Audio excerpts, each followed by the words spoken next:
বিজেপিতে শুভেন্দু বলেন ধর্মতলা চলো, আর সুকান্ত ঘোষণা করেন ধর্মতলা থেকে ফেরো।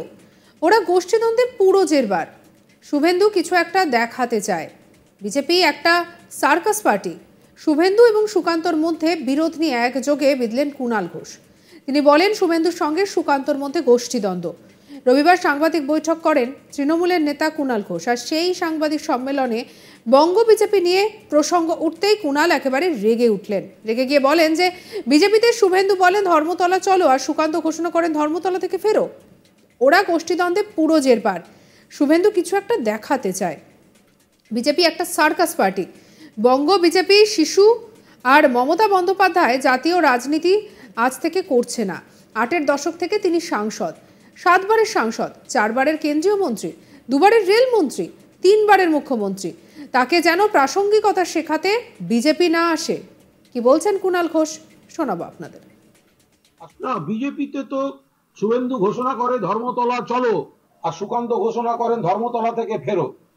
তো ফলে এইভাবে ওদের কি কর্মসূচি? ওরা তো গোষ্ঠীদ্বন্দ্বে পুরো একদম জেরবার। শুভেন্দু একা যেতে চায়, তাকে অনুপস্থিত থেকে ফ্লপ করিয়ে দেয় সুকান্ত মজুমদার, দিলীপ ঘোষ। ফলে এই তো আমি আবার বলছি, শুভেন্দু একটা কিছু দেখাতে চায়, অমুক তারিখ ধর্মতলা চলো, আর সুকান্ত মজুমদার বাকিদের ফোন করে বলে ধর্মতলা থেকে ফেরো। তো হয়ে গেল। তো এই নিয়ে বিজেপি কি হবে? একটা সার্কাস পার্টি। বঙ্গ বিজেপি বলছে যে মমতা নিজেকে জাতীয় রাজনীতিতে প্রাসঙ্গিক করে তুলতে এই গোটা ঘটনাটি। বঙ্গ বিজেপি শিশু। মমতা বন্দ্যোপাধ্যায় জাতীয় রাজনীতিটা আজ থেকে করছেন না, 7-এর দশক থেকে করছেন।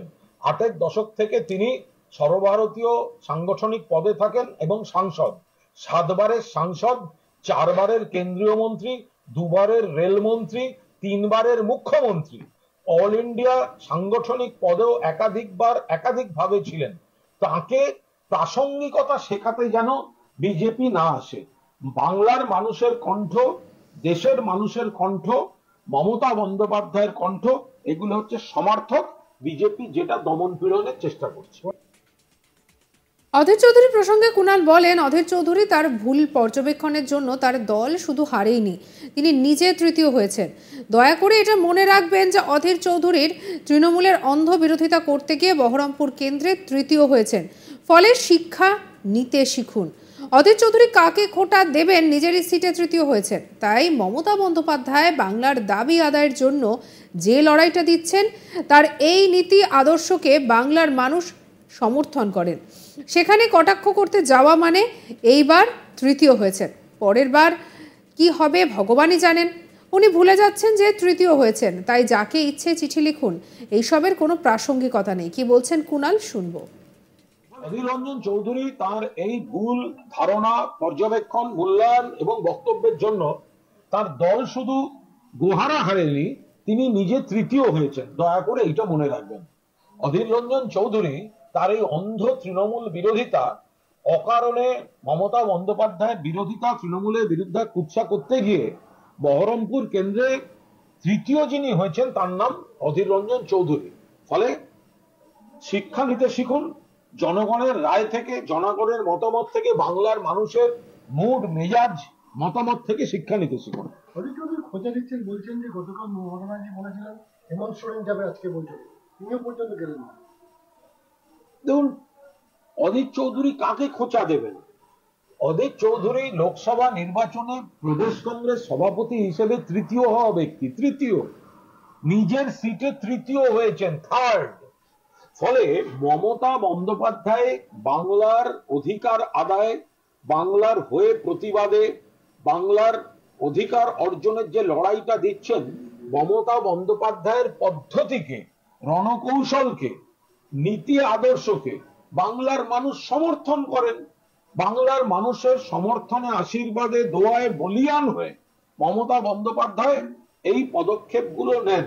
সেখানে কটাক্ষ করতে যাওয়া মানে তো ওই তো আবার থার্ড হয়েছেন, এরপর কি হবেন ভগবান জানেন। অধীর চৌধুরী রাষ্ট্রপতিকে চিঠি লিখেছেন রাজ্যের যে আইন শৃঙ্খলা পরিস্থিতি, এবং তিনি বলছেন যে রাষ্ট্রপতি একজন তৃতীয় হওয়া ব্যক্তির এত কিছু করার ঠিক না। অধীর চৌধুরী এত রকম একে চিঠি লিখছেন, ওকে তৃতীয় হয়েছেন, আগে তৃতীয় হয়েছেন। বহরমপুরে তৃতীয় হয়েছেন। তৃণমূলকে সমালোচনা, মমতা বন্দ্যোপাধ্যায় সমালোচনা, অভিষেক বন্দ্যোপাধ্যায় সমালোচনা, রাষ্ট্রপতিকে চিঠি লেখা, তৃণমূলকে খোঁচা আরে ভুলে যাচ্ছেন তৃতীয় হয়েছেন। ফলে বাংলার রাজনীতির সঙ্গে আপনাদের কর্মপদ্ধতির কোনো সম্পর্ক নেই, মানুষ প্রত্যাখ্যান করেছে। আপনি ওই চিঠি লিখুন আর যা কথাই বলুন, এগুলো অপ্রাসঙ্গিক। বাংলার মাটিতে এগুলোর কোনো প্রাসঙ্গিকতা নেই। আপনারা জিতে আসার পর আপনারা নাকি নতুন উদ্যমে সন্ত্রাস শুরু করেছেন এবং বেছে বেছে কংগ্রেস, সিপিএম, বিজেপি কর্মীদের উপরে হামলা চালাচ্ছে, চিঠি ঘটনা লেখা। চিঠি না লিখে আমাদেরকে হারালেন না কেন? কে বারণ করেছিল? অভিযোগ করছে আমরা জেতার পর আমরা নাকি অমুক করেছি। আরে ভাই, আমাদের হারিয়ে দিলেই হতো। আপনি প্রদেশ কংগ্রেস সভাপতি, আপনি নরেন্দ্র মোদীর গুড বুকে থাকা ব্লু আইড বয়, আপনি সিপিএম এর সেলিমের ধামা ধরা, আপনারা বামেদের সঙ্গে জোট করেন, তৃণমূলকে হারিয়ে দিতেই পারতেন। হারিয়ে না দিয়ে এখন এইসব রটনার মানে কি? বাংলার মানুষ তৃণমূল কংগ্রেসের সঙ্গে, আর আপনারা মানুষ থেকে বিচ্ছিন্ন। বিজেপিতে শুভেন্দু বলেন ধর্মতলা চলো, আর সুকান্ত ঘোষণা করেন ধর্মতলা থেকে ফেরো। ওরা গোষ্ঠীদ্বন্দ্বে পুরো জেরবার। শুভেন্দু কিছু একটা দেখাতে চায়, বিজেপি একটা সার্কাস পার্টি। শুভেন্দু এবং সুকান্তর মধ্যে বিরোধ নিয়ে এক জোকে বিঁধলেন কুণাল ঘোষ। তিনি বলেন শুভেন্দুর সঙ্গে সুকান্তর মধ্যে গোষ্ঠীদ্বন্দ্ব। রবিবার সাংবাদিক বৈঠক করে তৃণমূল নেতা কুণাল ঘোষ, আর সেই সাংবাদিক সম্মেলনে বঙ্গ বিজেপি নিয়ে একই প্রসঙ্গে কুণাল ঘোষ রীতিমতো বিজেপিতে শুভেন্দু বলেন ধর্মতলা চলো, আর সুকান্ত ঘোষণা করেন ধর্মতলা থেকে ফেরো। এই প্রসঙ্গ নিয়ে তিনি বক্তব্য রাখতে শুরু করেন। ওরা গোষ্ঠীদ্বন্দ্বে পুরো জেরবার। শুভেন্দু কিছু একটা করে দেখাতে চায়, বিজেপি একটা সার্কাস পার্টি। বঙ্গ বিজেপি শিশু, বলেন কুণাল।